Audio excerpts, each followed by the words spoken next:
lấy tôi cho chơi có tôi cà phê lúc trẻ à? Ê, chỉ một tôi cho chơi đó xí mà, nhưng bố này cho tay điện đâu ấy này, chỉ không rồi, bố tiền bố lo bán đi, rồi, có tụ con, tụ sao đi à? Bố tụ sao? Bố chỉ tao nhận ra chỉ liệu nè, bố chỉ tao nhận ra chỉ đi đó xí mà. Cú bỏ này cho tay đen đâu này cú là nó bán rúa sao?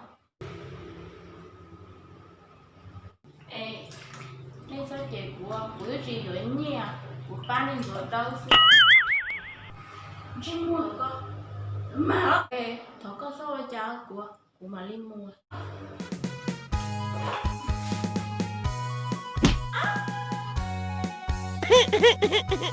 Wow.